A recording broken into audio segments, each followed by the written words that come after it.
guys. In the new year, I'd like to make a lot more videos about just sharing my everyday life and experiences with you guys a little bit more consistently. I've changed, you guys. I haven't homeschooled all by myself with working with nobody and nobody looking over my shoulder in a long time. I've been using umbrella schools, I've been using co-ops. It's been pretty awesome, you guys. And I think my experience of working, I actually taught 3 classes at the umbrella school, 2 high school level classes, and 1 middle school class at the umbrella school, and just working through their process and their systems. I did that for 3 years.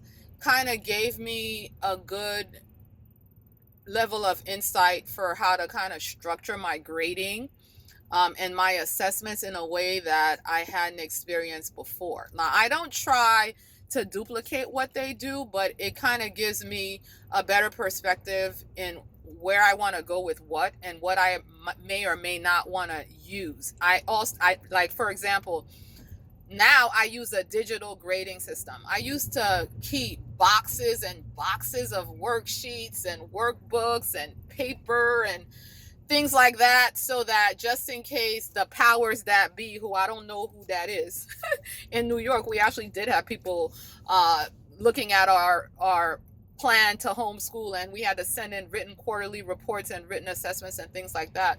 But in Delaware, you pretty much are on your own as long as you report that you're doing it. But I used to keep that stuff, and I used to kind of use little chats to let my kids know where they are. But now I actually use ThinkWave, which is a digital grade book that schools use. You can get the free version or the paid version. I think it's thinkwave.com. I use the free version, but it's great because I could generate report cards. I could you know update their grades, and my husband can just go on there and look whenever he wants, and the kids can just go on there and look whenever they want. And every quarter I can give them a report card. You know what I'm saying? And the computer, as long as I've inputted everything, the program calculates all the grades for me, as long as I set up the percentages that I want to assign to different assignments for each subject in advance. As I input it, the computer has a running grade of where you are at, every day, all year. And so that's been pretty awesome as a means of communication with my girls. Now, with homeschooling in the past, I always kind of envisioned, this situation where, I'm sitting with my kids, reading things with them, discussing different topics, getting all up in the history with them, lecturing them step by step how to do the math, step by step how to do the science. We're doing experiments together, and we're doing all this stuff together. But I actually don't have kids that want me in their face. I have kids who I understood when I read it, Mom. I don't need you to reinforce anything. I want to do it myself. I can do it myself. You're slowing me down. Don't try to do it for me. I have very independent learners. And so one of the things that I've had to change is I've had to allow my girls to do their own thing. And I've noticed that, initially I scheduled what I called processing time in each subject. Since I wasn't lecturing them, I thought that, once a week for each subject, I could sit for like 30 minutes with a kid and talk to them about the subject and how they're doing and where they are. But since my girls tend to finish their assignments with almost 100% accuracy most of the time, they're looking at me like, why do we have to sit? Why do we have to process? We got this. We know this. We understand this. And I'm using a rigorous curriculum. I do think my girls are bright. It's not because the curriculum is too easy for them. They just get it, And so I've noticed that it works better for me to put whatever comment I want to put on the assignment, in ThinkWave, and they could look at it themselves and do all that communicating with them non-verbally. The only exception to that is that I am teaching them French. And so I have to run that like a regular class because it's a language. You have to talk and practice and, you know, and it's grammar, and I have to lay those rules and foundations, and they need a little bit more assistance. So for 30 minutes a day, I do an actual French lesson with them, but through over the course of us doing it, you know, since the summer, I've learned that I don't need to do a 30-minute lesson with them every day.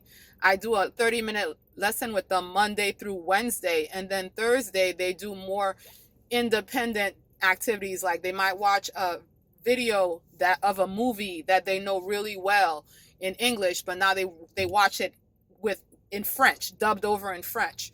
Or I have a whole playlist, and this playlist is actually open to you guys too. It's a playlist that's open on my channel with various French topics made from various YouTubers. And sometimes I'll tell them, you know, pick 3 videos to watch, or watch 3 videos, or however many videos on these specific topics. And that's what they're doing. So I've had to learn, as much as I love it, much as I love teaching, and I want to be in their face, and I want to sit and, you know, have a lecture the way they would have it if they were in private school or in public school. I've had to learn to flow with what my girls want and let that kind of romanticized view of homeschooling go, and also the memories of what we used to do when they were in kindergarten and they would climb in my lap and I would read to them, and, you know, and we would do science experiments together, and they needed a lot more hands-on assistance. And I think my daughter that's in middle school has gotten to this place of independence. I'm over here by this construction site. If you hear a bunch of beeping, that's what it is. But my youngest daughter, I feel like she's gotten to this position of independence sooner because all of her siblings are so much older than her. Like, you know, my sophomore daughter, high school sophomore, is almost 4 years older than her. So she operates more independently than she would if she were just developing on her own. And so, you guys, it's been dying to self, okay? Another thing I don't do anymore is I don't fly by the seat of my pants anymore. You know, I used to just get up and be looking at the curriculum at the same time that the kids were looking at the curriculum, and inevitably there'll be something I don't understand or something they need me to explain to them, and I'm looking at it for the first time, and that brings everybody's stress level up, you know, and I look like I don't know what I'm doing. And it kind of causes tensions and possibly them saying something that might get under my skin, or me saying something that might get under their skin. I've noticed that if I just plan a time to do prep, just like I did prep when I was teaching at the umbrella school, I did prep. I didn't just show up and do a lecture flying by the seat of my pants. You know, even though technically the way homeschool curriculum is written, you could just pick it up and go.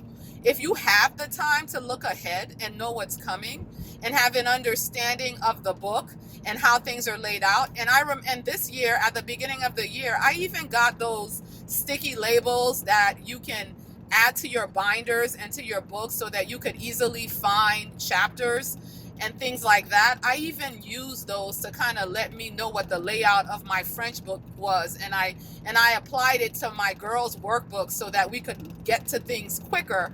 And so I've noticed the more I try to avoid things that are going to be frustrating to us in the long run, the easier it is for me to have a homeschool day where, you know, I'm not creating tension that doesn't have to be there.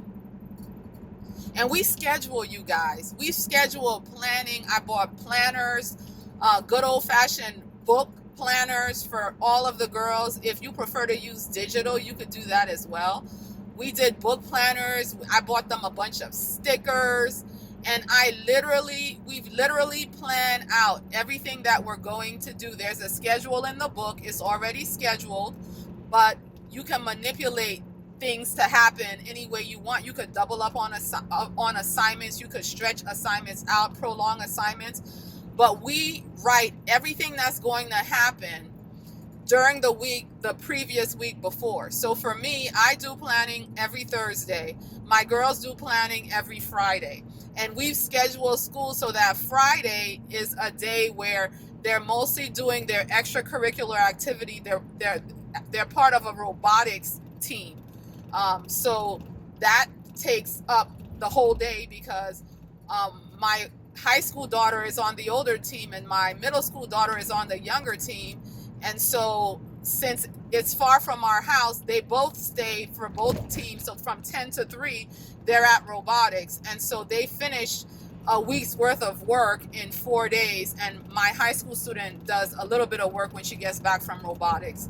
But that's possible for us because we plan it in advance. And for me, my planner looks like number one, do your Bible and exercise. Number 2, do the Bible devotion with your youngest. Number 3, do grading, and for grading, I'll even have certain specifics like make sure you check grammar, make sure you look back and check the history workbook, make sure you input the grades into ThinkWave. And I have those different specific things on different days, and I write everything down. It's time for the quiz, it's time for the test. The test is coming up. Remind her to do the test. I make up worksheets on top of the stuff that I get with the history curriculum. So every Monday I have a task that says make up a worksheet for Anika, and I used to print them out for her. And then one day she did the worksheet, then she lost it. She couldn't find it. So I changed my system so that I email it to her and I make her type it up so that she'll always have a Word document. Even if she prints it out and she loses it, she can always go back and print me out another one. Or if I wanted to go paperless, I could just grade it as a Word document. And so I think the biggest change that I've made that is very different from what I was doing before is I've created systems to make things flow, but I'm not married to my systems. And so I'm open to letting things go, to changing things, and to dropping things, and to telling the girls, it's our homeschool. We're in charge. We can do what we want. That's why we're homeschooling. You know what I'm saying? And it's been wonderful. It's been absolutely wonderful. So let me know in the comments down below if you're homeschooling, how you're doing, how are things different for you these days, or if you're not homeschooling and you're having to deal with distance learning, how's that working for you? If your kid is in a hybrid type of situation, do you think that's okay? Do you think it's good, or are you struggling? Let me know in the comments down below if there's anything I could contribute and support. If there's a video you'd like me to make or a question that you have, I'd be happy to answer it in the comments down below, or I'll even make you a video. Be blessed.